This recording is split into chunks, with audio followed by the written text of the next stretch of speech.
For years, the Kinahans built an empire police across Europe struggled to stop.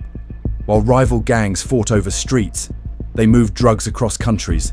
While others made headlines, they stayed in the shadows. Until everything changed. A failed assassination, a gang war, families caught in the middle, and one of the biggest manhunts in modern organized crime. Today, the Kinahan name is known around the world. But before the mansions, before the boxing, before the billions, and before the murders that shocked Ireland, there was one man walking out of prison with a plan that would build one of Europe's most powerful criminal organizations and begin a chain of violence that would leave dozens dead. This is how it happened. There were lots of conversations on the phone between Christie Sr. and John Cunningham. Christopher Kinahan always assumed he was being listened to, and as a result of that, he spoke in code. The Kinahan Empire didn't begin in Spain. It didn't begin with cocaine. And it didn't begin with Daniel Kinahan. It began decades earlier, on the streets of Dublin. During the 1970s and 1980s, Christie Kinahan became involved in drug trafficking and collected several convictions. Those convictions sent him to prison. For most criminals, prison is where everything falls apart. Inside, he met experienced criminals, built relationships, and learned from the mistakes that had put them there. Every sentence taught him something. Every investigation showed him another weakness to avoid. Instead of leaving prison broken, he left better prepared. Port-Louise prison became especially important. It held some of Ireland's most dangerous criminals, but organized crime didn't stop at the gates. Contacts were made, ideas were exchanged, relationships were built. It was also around this period that Christie began using the name Kian Sharkin. Years later, the same name would appear in companies linked to him. It was a small detail that revealed something larger. For Christie, the criminal world and the business world were never completely separate. They were beginning to merge. By the late 1990s, he had what many criminals never gain: experience. He understood drugs, money, prison, and most importantly, how police worked. Every time he was caught, he adapted. That ability would become one of the organization's greatest strengths. Then, in March 2001, Christie walked free after serving his latest sentence. Rather than remain in Ireland, he moved to southern Spain. The Costa del Sol had everything an international trafficker could use: busy ports, major shipping routes, a vast property market, access to drugs entering Europe, and criminals from across the world living within reach of one another. Christie wasn't simply leaving Ireland, he was expanding beyond it. Spain gave him opportunities Dublin could not. Drug traffickers, money launderers, arms dealers and fraudsters from different countries were already doing business there. For someone with Christie's experience, it was the perfect place to build connections. But he wasn't only making contacts, he was building a business network. Companies linked to Christie began appearing in Britain and Spain. Some dealt in property, others in trading and imports. On the surface, they looked legitimate. Investigators would later allege that this network helped move money, build wealth, and place a respectable-looking layer around the organization. As the businesses grew, so did the criminal operation behind them. Christie's sons were also becoming more involved. There was no sudden handover. Daniel's influence increased gradually as the organization expanded. He built relationships, earned trust, and learned how the network worked from inside. Christopher Jr. followed a less public path. Investigators would later associate him more closely with the organization's finances and business structure. Each family member had a role. Together, they helped transform a Dublin criminal group into an international network. Investigators believed cannabis was being moved from Morocco, cocaine was arriving from South America, and wholesale shipments were supplying criminal groups far beyond Ireland. The profits grew. So did police attention. Investigators in Ireland, Spain, Britain, and elsewhere were examining different crimes involving different suspects. At first, the cases appeared unrelated. Then the same names began appearing, the same companies, the same associates, the same routes. Police gradually realized they were not looking at separate groups. They were seeing different parts of one organization. By the mid-2000s, the empire had grown far beyond Ireland. But the larger it became, the harder it was to remain invisible. In February 2008, Gardaí raided a warehouse in County Kildare. Inside, they found around 1.5 tons of cannabis, one of the largest seizures Ireland had seen. But the drugs revealed something even more valuable: a tightly controlled distribution system. Buyers were not simply sent to the main storage site. Meeting places were arranged, vehicles were exchanged. Information was divided so that only trusted people knew where the drugs were being held. If one section was exposed, the rest could survive. The seizure answered one question. It also created a much larger one. Who was controlling the entire system? The investigation began pointing towards Spain. International bank accounts, companies, and suspects already appearing in police files across Europe. Different police forces began comparing intelligence. The same family kept appearing. For the first time, investigators believed they could see the organization's full shape. Bringing it down would be far harder. For almost 2 years, police quietly followed movements, money, and businesses. They monitored communications and shared intelligence across borders. They were preparing an operation involving hundreds of officers in several countries, all moving at once. Its name was Operation Shovel. We have our mafia-type godfathers now. These guys were getting more dangerous, more sinister, more prepared to blow anybody away who tried to stop them or tried to expose them. By the spring of 2010, investigators believed they were ready. The plan was simple: strike every major target at the same time, before anyone could warn the others. In the early hours of 25th May 2010, more than 700 officers and investigators launched coordinated raids across Ireland, Spain, and Britain. Homes and businesses were searched, bank accounts were frozen, computers, phones, and documents were seized. Investigators recovered cash, luxury vehicles, and false identity documents. Properties worth millions were targeted as authorities tried to attack both the organization's leadership and its wealth. Among those arrested were Christy Kinahan, Daniel, Christopher Jr., and several associates and professionals suspected of helping them. After years of surveillance, the men believed to be at the top were finally in custody. Police said they had uncovered a network involved in large-scale drug trafficking, money laundering, and international business operations. It looked like the end. Then the case began to weaken. Collecting intelligence was one thing. Proving the most serious allegations in court was another. Christie spent around 6 months in Spanish custody while the investigation continued. Daniel and Christopher Jr. were also detained before being released.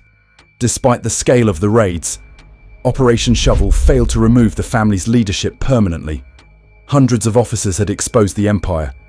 They had not destroyed it, and the family had learned exactly how closely police had been watching. Operation Shovel had been designed to end the Kinahan Empire. Instead, the empire adapted, and while Christie continued dealing with court cases and later served a Belgian prison sentence for an earlier money laundering conviction, his eldest son was becoming increasingly important. Operation Shovel had shaken the organization, but it had not broken it. Christie remained its founder and senior figure. Yet investigators increasingly believed the daily running of the network was moving towards Daniel. His first major appearance in the public record had come years earlier. In May 2001, 2 Garda officers were allegedly assaulted outside Shelbourne Park Greyhound Stadium in Dublin. Daniel was arrested, charged, and initially refused bail, but the case never reached trial. In January 2002, the charges were withdrawn. There was no conviction.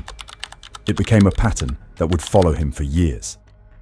Investigators repeatedly described Daniel as a major figure in organized crime, but proving serious charges against him remained far more difficult. By the early 2000s, he had joined the family in Spain. As the organization expanded, so did his responsibilities. By 2009, foreign intelligence agencies were already paying attention. A leaked American diplomatic cable described Daniel as an important figure in European drug trafficking. Operation Shovel reinforced that view. Later assessments identified him as the man increasingly responsible for day-to-day trafficking, operational decisions, and directing trusted associates. Christie had built the empire. Daniel was becoming the man who ran it. But Daniel also understood that power did not always need to remain hidden. It could stand beside world champions. To the world-famous MGM Gin, Macklin's Gin Marbella, in the centre of Port-au-Banús. Let me take you inside and show you what it's all about. In 2012, Daniel and former European champion Matthew Macklin opened Macklin's Gin Marbella, known as MGM. At first, it appeared to be an ordinary boxing gym. Young fighters trained there. Professionals visited. Photographs appeared in newspapers and online. Then MGM expanded into fighter management, eventually becoming MTK Global. For Daniel, boxing offered something criminal wealth alone could not provide: legitimacy. He was no longer seen only through police investigations. He was meeting champions, promoters, and managers. His public influence was growing. But inside the organization, a relationship built over years was beginning to collapse. Gary Hutch had once been trusted by Daniel. He had survived the 2008 attack that killed Paddy Doyle. He had remained inside Daniel's circle. Within 2 years, that trust would be destroyed. And one shooting outside a villa in Spain would begin a chain of violence neither family could stop.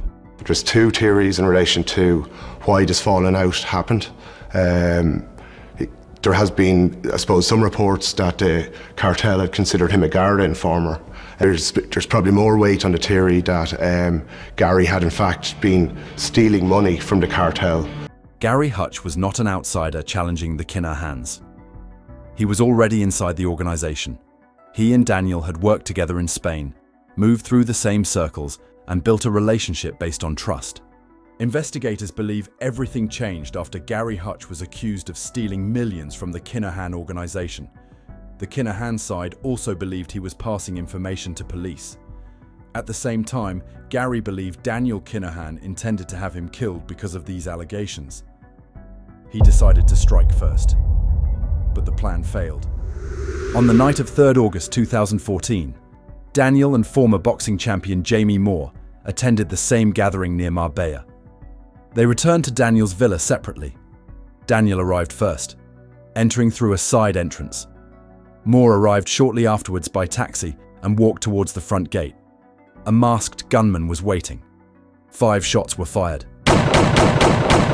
Moore was hit twice in the legs. 1 bullet narrowly missed a major artery. At first, he thought the masked figure might be playing a prank. Then he fell and understood the bullets were real. The gunman moved closer. For a moment, it appeared he would continue firing. Then he seemed to realize he had shot the wrong man. He stopped and fled. Moore survived. Daniel had arrived only minutes earlier. Had he used the front entrance instead of the side? He may have walked directly into the ambush. The intended target was never established in court. Later, investigators treated the shooting as an attempt to kill Daniel, with Moore mistaken for him because he arrived moments later. Inside the organization, Gary and his brother Patrick were blamed. The Kinahan side believed they had been involved in a plan to rob Daniel of around €4.5 million and then kill him. The full allegation was never proved, but within the organization, belief was enough.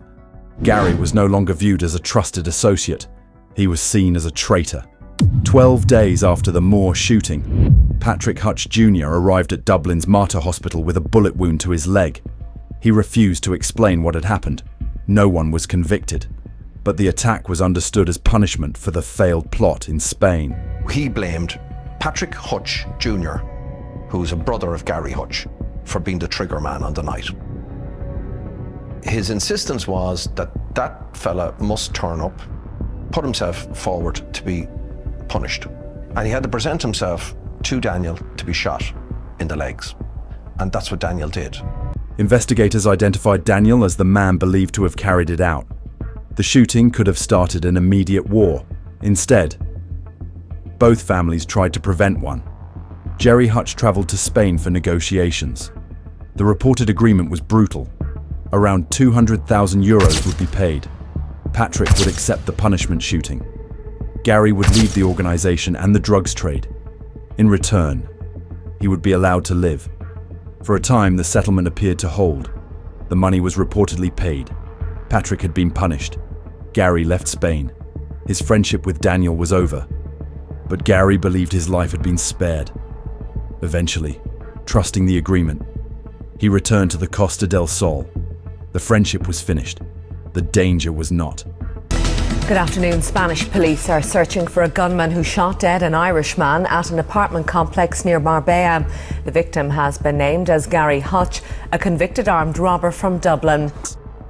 The settlement appeared to have worked. The shooting stopped, and Gary believed the dispute was over. He returned to his apartment at the Ángel de Miraflores complex in Millas. He believed he had been allowed to walk away.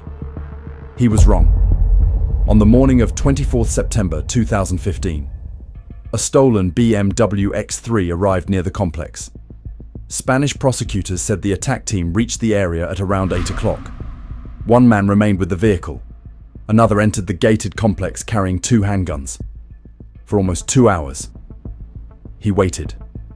Late that morning, Gary entered the underground garage. As he approached his car, the gunman opened fire. Gary ran. He escaped the garage and burst into the communal gardens with the attacker chasing behind him. Residents watched as Gary sprinted around the swimming pool area, trying to stay alive. Around 15 shots were fired. Gary eventually reached a dead end. One witness described seeing him raise his hands, repeatedly signaling no. The gunman continued. The final 2 bullets struck Gary in the head. He died where he fell. He was 34.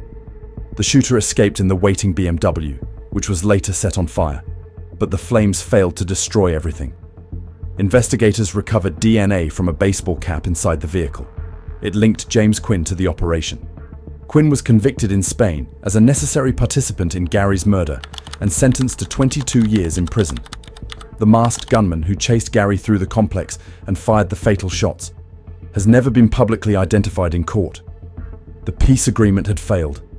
The relationship between Daniel and Gary had ended in murder, and within weeks, the violence spread from Spain to Ireland.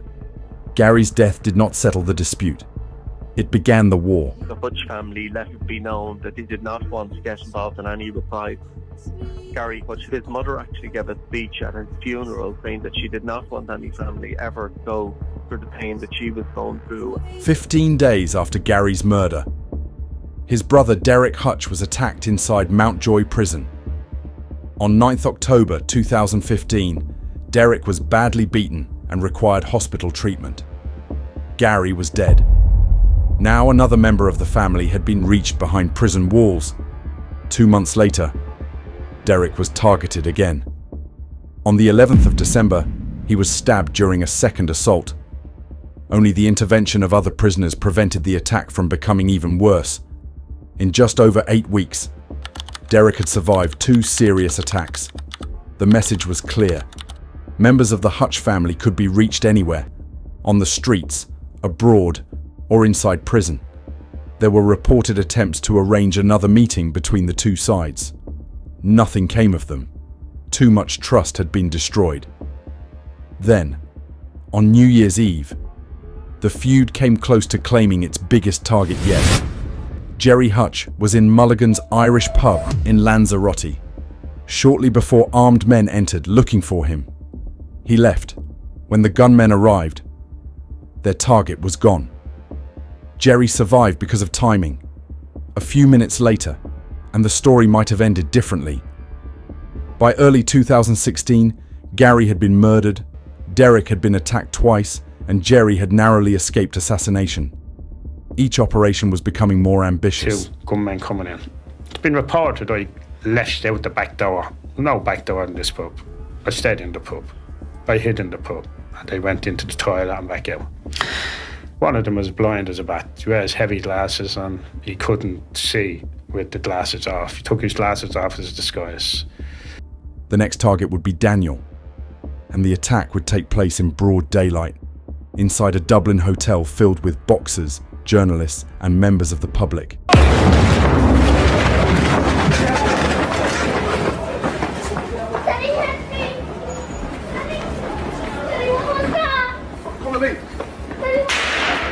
On the 5th of February 2016, the Regency Hotel in North Dublin was hosting a public boxing weigh-in. Promoters, fighters, journalists, television crews and fans filled the building. Daniel Kinahan was there. For the men planning to kill him, it was a rare opportunity. The operation involved 5 armed attackers and a getaway driver. Shortly before 2:30, 2 gunmen entered through a side route. One wore a flat cap, the other was disguised in a blonde wig. Both carried handguns. Seconds later, 3 more men entered through the front. They wore fake Garda tactical uniforms and carried Kalashnikov-style rifles. At first, witnesses believed they were armed police responding to the first shots. Then they opened fire. Panic spread through the hotel. Guests ran, hid behind furniture, and locked themselves inside rooms. Daniel had moved away from the main weigh-in area moments earlier. As the gunmen searched the building, he escaped through another exit. I see him there, maybe 6 meters from me, and then I see like this, and then I see the gun at the back, and then I go, and I hear boom, boom, boom, boom. Shots getting let go behind me. The main target was gone. David Byrne was not. Byrne was one of Daniel's closest Dublin allies. He ran towards the reception area as riflemen moved through the hotel. CCTV, later shown in court, captured what followed. One gunman shot Byrne as he reached reception. He fell beside the desk. A second rifleman continued firing after he was on the ground. Byrne was struck 6 times. The bullets hit his forehead, face, abdomen, right hand and legs. The injuries to his head were catastrophic. He died at the scene. Sean McGovern was shot in the stomach or lower abdomen. Aaron Bolger was shot in the leg. Both survived. Within minutes, the attackers were gone. They escaped in a silver Ford Transit van, which was later burned near the Charlemont estate. The team then transferred into waiting cars and disappeared into Dublin traffic. 3 Kalashnikov pattern rifles later recovered near Slane were matched to cartridge cases from the hotel. The attack had involved disguises, assault rifles, coordinated entrances, a getaway van, a burn site, and secondary vehicles. Almost everything had been planned. Almost. Daniel had survived. The operation failed in its main objective, but it killed one of his closest allies in front of the country. 3 days later, the retaliation began. A gang of at least 4 men, locals say, shot him dead in the hallway of his apartment because he was the uncle of Gary Hutch, who was murdered in Spain 5 months ago, and the brother of Jerry Hutch, known as the Monk. On the evening of the 8th of February 2016, Eddie Hutch Sr. returned home to Poplar Row in Ballybough after working as a taxi driver. As he pulled up outside his house, several gunmen moved towards him. The shooting began outside. Eddie tried to reach his home. The attackers pursued him inside and continued firing. He suffered multiple gunshot wounds, including fatal injuries to his head. Eddie Hutch Sr. was 58 years old, a father of 5, and Jerry Hutch's brother. The suspected getaway car, a silver BMW 3 Series, was abandoned a short distance away in Drumcondra. The investigation became enormous. Gardaí pursued more than 1,300 lines of inquiry, examined tens of thousands of hours of CCTV, gathered around 200 exhibits, and took hundreds of statements. But the reason Eddie had been chosen appeared much simpler. Investigators did not regard him as a leading figure in the feud. He had previous convictions and had attracted attention from the Criminal Assets Bureau. His most important connection was his surname. He was Jerry Hutch's brother. 3 days after the Regency attack, the Kinahan side had answered. The feud was no longer limited to the men believed to have planned or carried out attacks. Family itself had become a target. They murdered Gerry Hutch's 3 of his nephews in the total. 2 of his best friends, and the brother that he was closest to. 6 weeks later, the killers struck again. On the evening of March 23rd, 2016, Noel King-Size Duggan pulled into the driveway of his home in Ratawath, County Meath. He was still sitting behind the wheel of his Mercedes when a lone gunman approached the driver's side. 5 shots were fired. He died at the scene. He was 55 years old. The gunman fled across a nearby green and escaped in a waiting vehicle.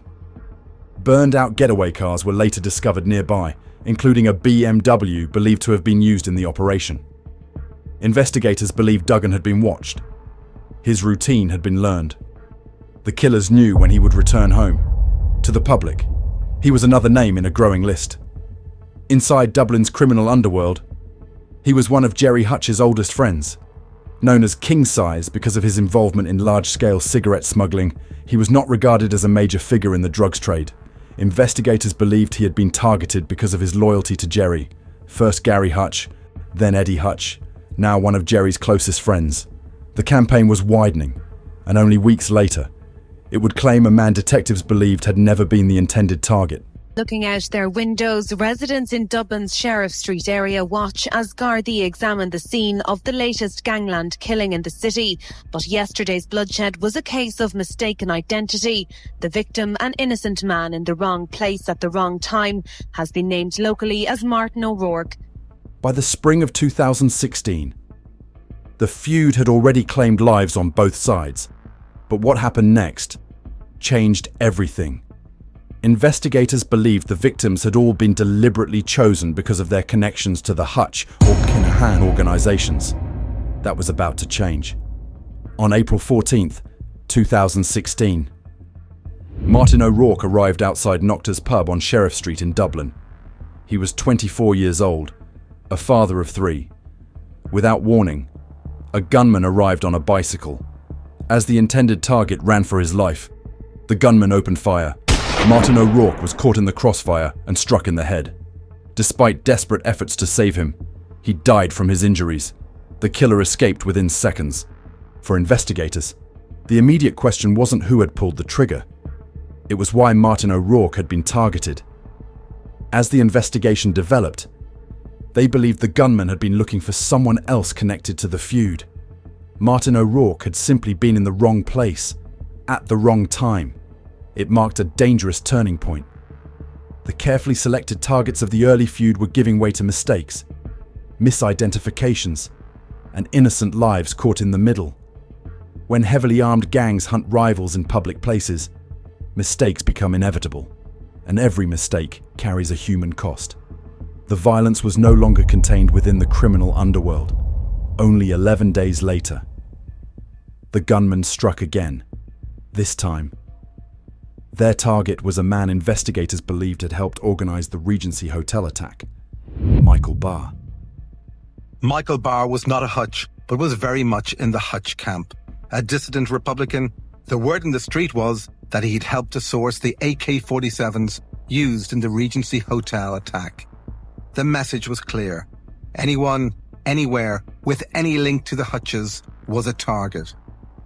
By April 2016, the feud had become a cycle of retaliation. Every attack answered the one before it. Every murder created another target. On the night of 25th April 2016, Michael Barr was inside the Sunset House pub in Dublin. Investigators believed Barr had played an important logistical role in planning the Regency Hotel attack. If that belief was correct, he wasn't simply being targeted because of who he knew. He was being targeted because of what investigators believed he had done. Without warning, 2 masked gunmen entered the pub. One remained near the entrance. The other walked towards Barr. Shots rang out. Barr was hit multiple times, including several shots to the head. He died at the scene. The gunman fled within seconds. For investigators, The murder reinforced their belief that the people behind the Regency Hotel attack were now being systematically targeted. The investigation into the Regency shooting and the feud had become inseparable. Detectives believed those responsible were hunting not only the gunman, but also those they believed had helped organize, support, or plan the attack. By the summer of 2016, neither side showed any sign of backing down. Every funeral created another reason for revenge. On the morning of the 24th of May 2016, the violence returned to the Hutch family. Gareth Hutch arrived outside Avondale House on North Cumberland Street in Dublin. He was 35 years old, and Jerry Hutch's nephew. As he was about to get into his car, two gunmen approached. Without warning, they opened fire at close range. Gareth was hit several times. He was rushed to the Mater Hospital in critical condition. Despite the efforts of doctors, he later died from his injuries. The attackers escaped before Gardaí arrived. For investigators, the murder sent a clear message.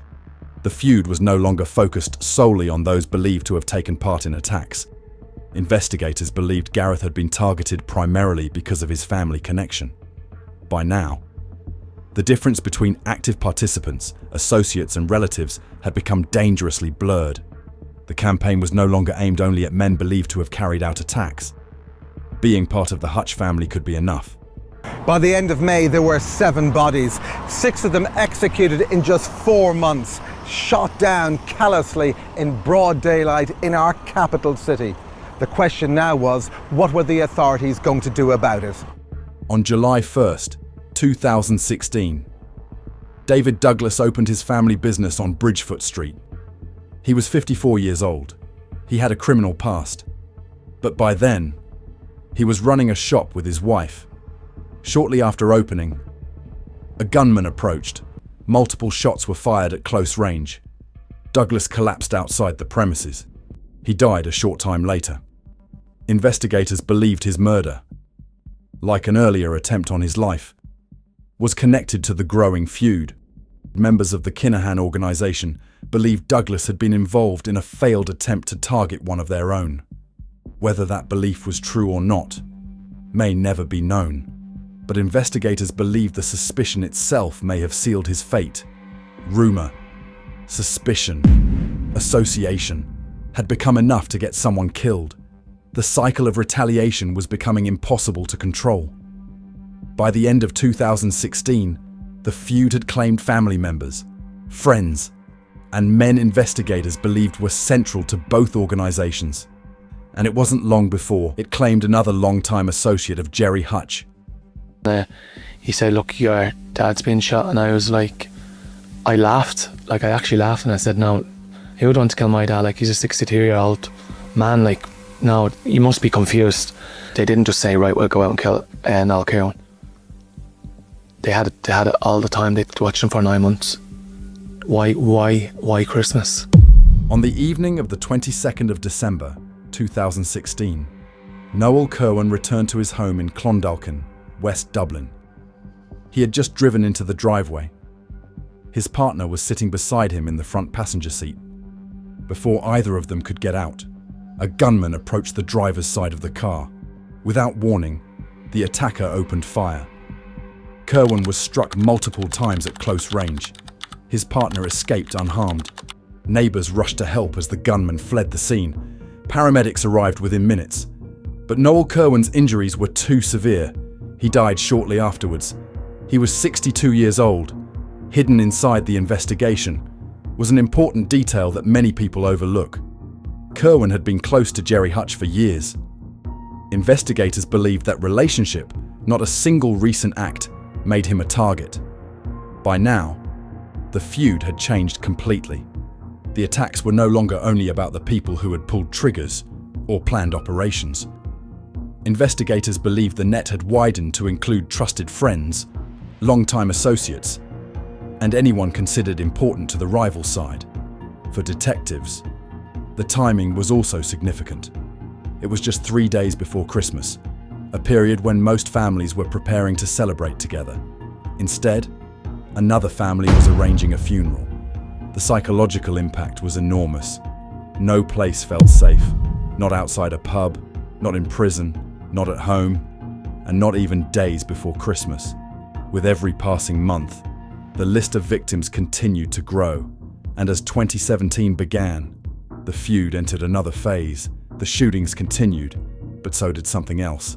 Behind the scenes, Gardaí were quietly building the biggest investigation into the feud. Noel Kerwan's murder ended 2016, but the campaign against the Hutch side continued. The next target was James Mago Gately. After earlier failed attempts, investigators believed an Estonian contract killer, Imre Arakas, was brought to Dublin to murder him. Before he could act, armed Gardaí arrested him. The assassination had been stopped without a single shot, but the plot didn't end there. Weeks later, another team struck. Gately was ambushed at a petrol station. 5 shots were fired. Against all odds, he survived. The investigation later uncovered surveillance, planning, support teams, and eventually convictions for those involved. The message was clear. The organisation would keep trying until the job was finished. Jerry Hutch told him that he was the gunman who shot and killed David Byrne and that he'd felt bad about that. The Regency investigation had become one of the largest murder inquiries in Garda history. Every CCTV camera, every burnt-out getaway vehicle, every recovered firearm, every phone, every witness statement added another piece to the puzzle. Detectives believed an operation as sophisticated as the Regency couldn't have been carried out by the gunman alone. Somebody stole the vehicles. Somebody sourced the weapons. Somebody organised safe houses. Somebody planned escape routes. Somebody coordinated the entire attack. Some suspects were arrested. Others were released. The investigation moved slowly, but deliberately, because detectives weren't trying to prove one murder. They were trying to prove an organised criminal conspiracy. While Gardaí painstakingly rebuilt the Regency attack piece by piece, Daniel Kinahan remained beyond their reach. Christie stayed in the background. Christopher Jr. continued helping run the organisation, and the shootings continued. Because before the Regency case finally reached trial, and the alleged leader of the Hutch family stood before the courts, many more lives would be lost in this bitter feud.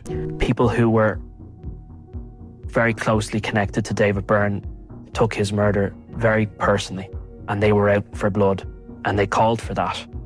People who I can't name here, but people who would have been very close to David Byrne said, kill all of them Hutches. On 31st May 2017, Michael Keogh left his apartment to go to work. He never got there. Gunmen waited inside an underground car park for almost an hour before opening fire. Keogh died inside his car.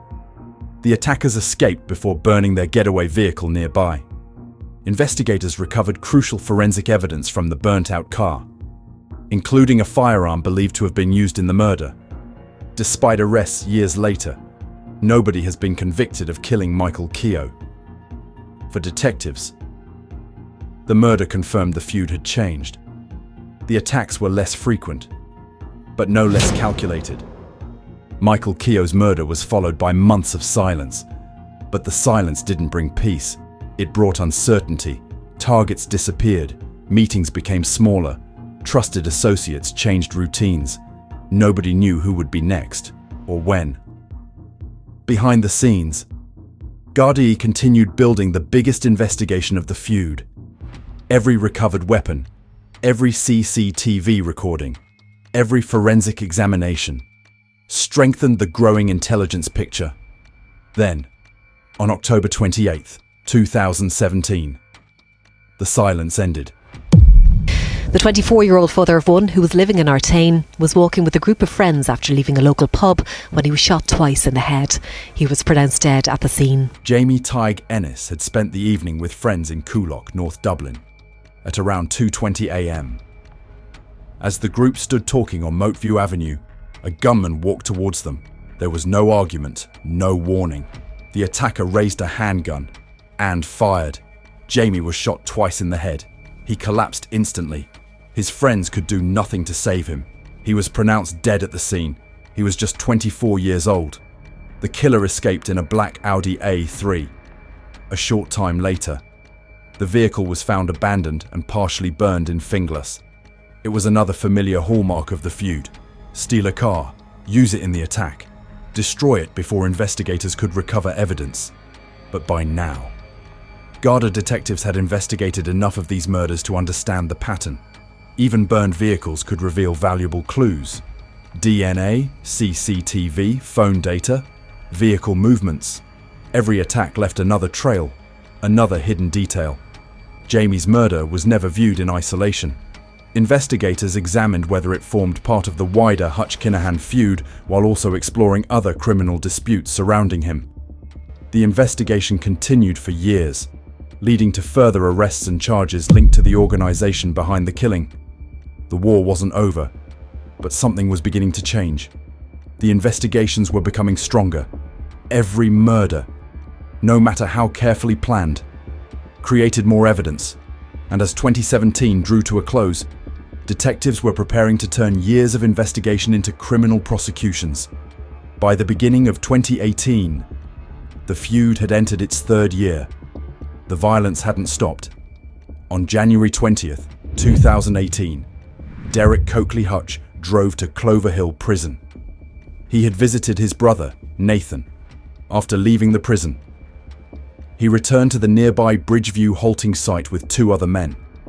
Investigators believed they intended to throw a package over the prison wall. As the two passengers stepped out, Derek remained behind the wheel. It was the moment the killers had been waiting for. A gunman approached the driver's window. Without warning, he opened fire. Derek was struck several times in the head from only a few meters away. The injuries were catastrophic. Death was immediate. His companions rushed back toward the car. There was nothing they could do. Derek Coakley Hutch was 27 years old, a father of two. Investigators later revealed another important detail. They believed Derek had already received warnings that his life was in danger. Despite that, the attackers still found the one moment he was exposed. Their escape followed a now familiar pattern. The gunman fled in a stolen Volkswagen Golf.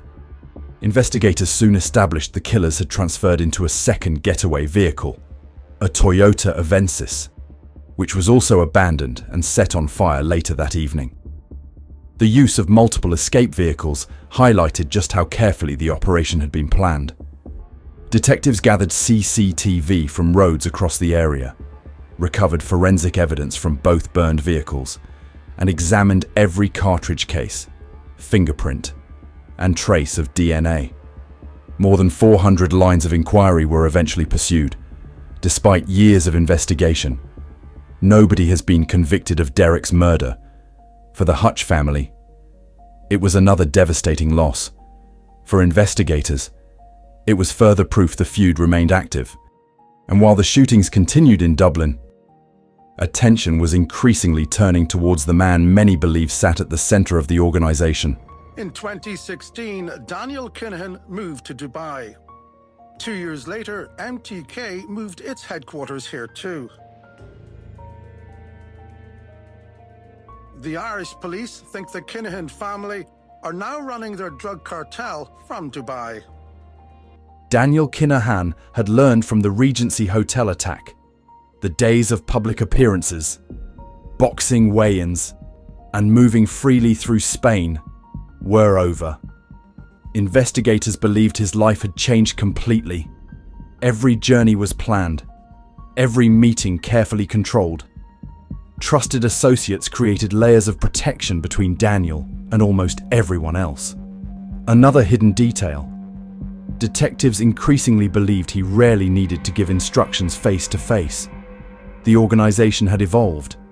Messages traveled through trusted intermediaries. Senior associates passed on orders. Those carrying out operations often never met the leadership directly. For investigators, that made proving criminal conspiracies far more difficult. While Garda continued investigating shootings in Ireland, police in Spain, Britain, Belgium, the Netherlands, and other European countries were sharing intelligence on what they believed was one of the continent's largest organized crime groups. The investigation itself was changing. It was no longer focused solely on identifying gunmen.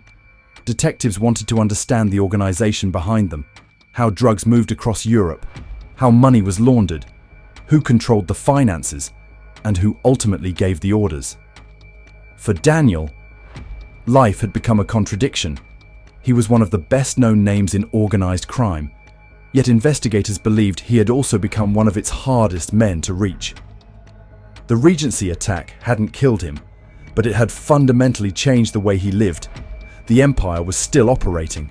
The feud was still claiming lives. The investigation was becoming increasingly international.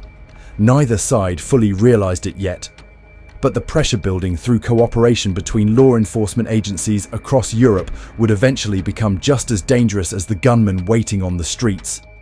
By 2018, the shootings attracted public attention, but behind the scenes, the business that had made the organization so powerful never stopped. For Daniel, Kinahan's survival had changed everything. Before the Regency Hotel attack, he had attended boxing events, posed for photographs, met fighters and promoters openly. Now, those appearances had almost disappeared. Investigators believed that wasn't a sign of weakness. It was evidence that security had become tighter than ever. Daniel's movements were carefully planned. Meetings were tightly controlled. Trusted associates increasingly traveled on his behalf, allowing business to continue while keeping him out of reach. At the same time, the organization continued focusing on what investigators believed was its core business: international drug trafficking. According to law enforcement, the feud had done little to disrupt the flow of cocaine into Europe. Instead, the organization continued strengthening relationships with suppliers and criminal networks across multiple countries. It was an important distinction. While Dublin was consumed by shootings, investigators believed the real decisions, the logistics, and the money were increasingly being managed far from the streets where the violence was unfolding. And the company was changing its name to MTK Global. Meanwhile, MTK Global continued expanding. More fighters joined. New offices opened. The company established itself as one of boxing's fastest-growing management businesses. To the sporting world, it looked like a remarkable success story. To investigators, it represented something very different. They believed Daniel Kinahan had built a legitimate public profile alongside one of Europe's most powerful organized crime organizations. By the middle of 2018, the Kinahan organization had survived almost everything. Operation Shovel, years of surveillance, the Regency Hotel attack, the Hutch-Kinahan feud. Yet Daniel Kinahan remained free. To many, he appeared untouchable. Behind the scenes, investigators believed that was beginning to change. The biggest development wasn't another shooting. It was cooperation. Information that had once remained inside individual investigations was now being shared across borders. Drug seizures, financial records, travel patterns, company documents, encrypted communications, piece by piece. A larger picture was emerging. Investigators no longer believed dismantling the organization depended on intercepting individual drug shipments. Instead, they focused on mapping the entire network. Who organized transport? Who handled the finances? Who arranged meetings? Who protected the leadership? And who ultimately gave the orders? Daniel couldn't see every decision being made behind closed doors, but investigators thousands of miles apart were beginning to connect evidence gathered over many years. For the first time, the organization faced a challenge unlike any before. Not rival gangs, not a single police operation, but an international alliance determined to expose the empire piece by piece. And although it would take years, the foundations for that case were already being laid. By 2018, the Kinahan organization no longer resembled the group investigators had first encountered years earlier. It had evolved into a sophisticated international network. And so had the family leading it, Christy Kinahan, the founder, the man investigators believed had spent decades building the organization, had largely stepped back from its public face. He remained one of the most influential figures within the network. But detectives increasingly believed the day-to-day operation was being directed by his sons. The Kinahan organization had stayed one step ahead. Every time investigators closed in, it adapted. After Operation Shovel, the leadership became more secretive. After the Regency Hotel attack, Daniel's security tightened. When trusted associates were arrested, others stepped into their place. From the outside, the empire appeared almost impossible to dismantle, but hidden beneath that success was its greatest weakness. The organization had grown so large and stretched across so many countries that avoiding international attention had become impossible. This was no longer an Irish investigation or a Spanish one. Police forces across Europe were beginning to connect intelligence that had once seemed unrelated. Drug seizures, financial investigations, encrypted communications, shipping routes, money movements. Each piece of evidence pointed towards the same organization, another overlooked detail. The Kinahans built their strength by operating across borders, but that same international reach created new opportunities for investigators. A breakthrough in one country could unlock evidence in another. The network that had protected the organization for years was slowly becoming its greatest vulnerability. Meanwhile, Daniel remained largely out of public view. Christy continued to keep a low profile. Christopher Jr. was increasingly regarded by investigators as another key figure within the organization. From the outside, the family still appeared united, still powerful, still untouchable. But appearances can be misleading. For years, their greatest threat had come from rival criminals. Now, it came from something far more patient. An international alliance of law enforcement agencies, quietly building a case that reached far beyond any single murder. The pressure wasn't arriving in one dramatic raid. It was building piece by piece. And before long, events far beyond Ireland would begin reshaping the future of the Kinahan organization. In 2020, Christopher Jr. was stopped by German authorities at Frankfurt Airport after arriving from Dubai using a fraudulently obtained Irish passport. The passport had been issued in the name of Martin O'Rourke. It was a name with a chilling history. Martin O'Rourke, an innocent father of 3, had been murdered in Dublin in 2016 after being mistaken for another man during the Hutch-Kinahan feud. German authorities detained Christopher Jr. and seized the passport. But after convincing officers he was the man named on the document, he was released and allowed to continue his journey. For investigators, believed they were communicating in complete secrecy. They weren't. Without realizing it, some of Europe's most powerful organized crime groups were leaving behind a digital trail. The Kinahans didn't yet know it, but the balance was beginning to change. They had stayed one step ahead. Now, for the first time, law enforcement was beginning to catch up, and what investigators uncovered over the next 2 years would change the future of the Kinahan, how they moved money, and how they coordinated international operations. Meanwhile, the organization still projected strength. The family still appeared beyond the reach of Irish law enforcement, but appearances were becoming increasingly misleading. The evidence wasn't arriving all at once. It was arriving message by message, phone by phone, investigation by investigation. The empire had spent decades expanding across Europe.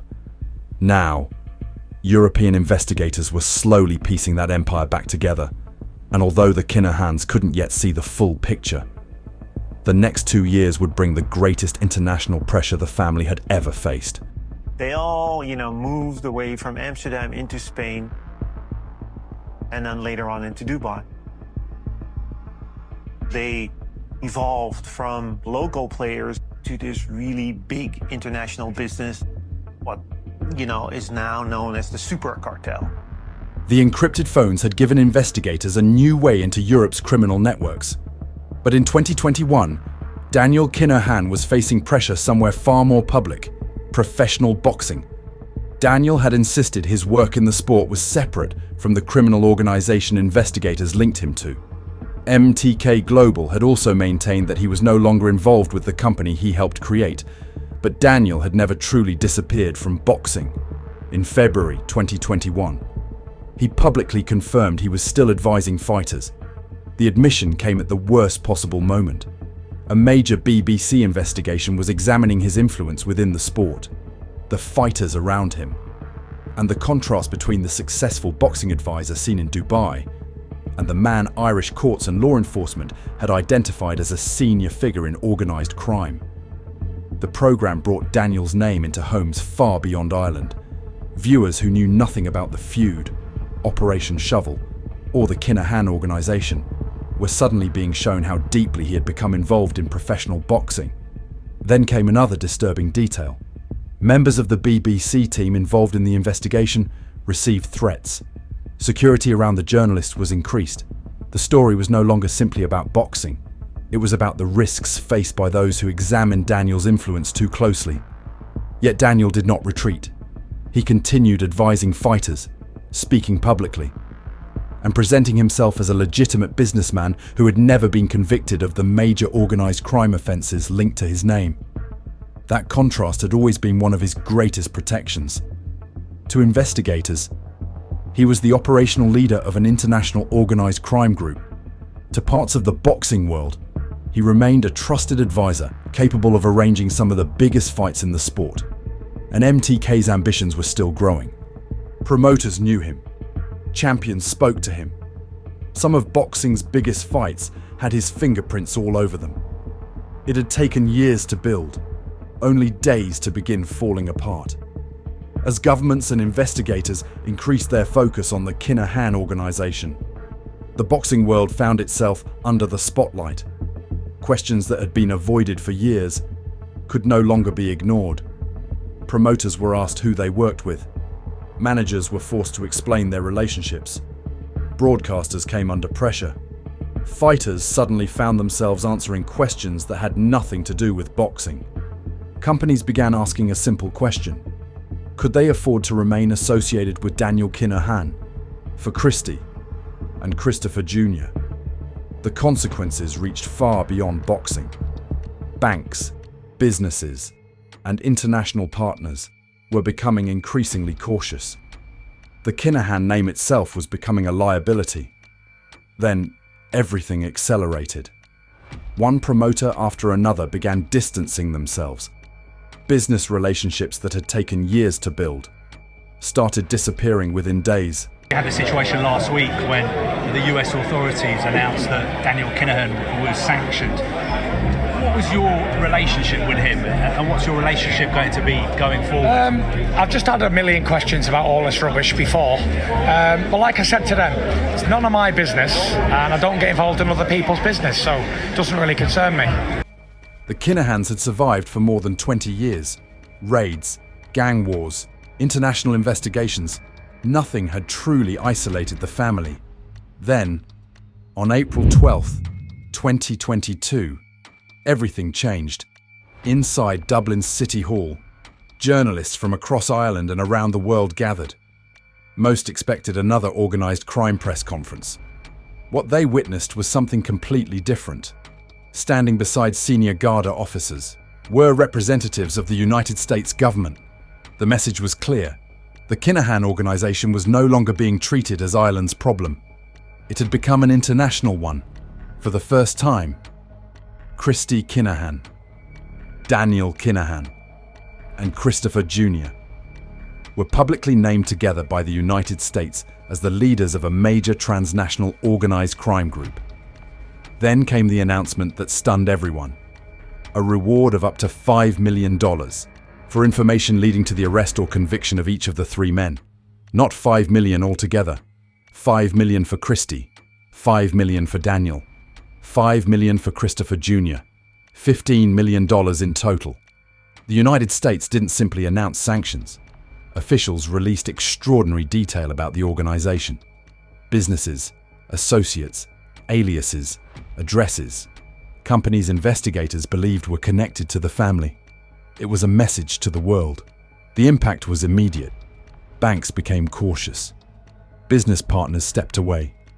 Anyone connected to the family suddenly faced questions they had never been asked before. For Daniel, the timing could hardly have been worse. Years spent building influence inside professional boxing were about to unravel. The walls the family had spent decades building were beginning to crack. The Kinahans were still free, still living in Dubai, but something had fundamentally changed. For years, the family had fought rival gangs. Now, they were fighting governments, and governments had far greater resources, far longer memories, and far more patience than any rival criminal organisation. As Jonathan Dowdall arrived to the criminal courts of justice under armed escort this morning. Shortly after 11:30, he was led into courtroom 17, taking a seat in the jury box directly across from murder-accused Jerry the Monk Hutch.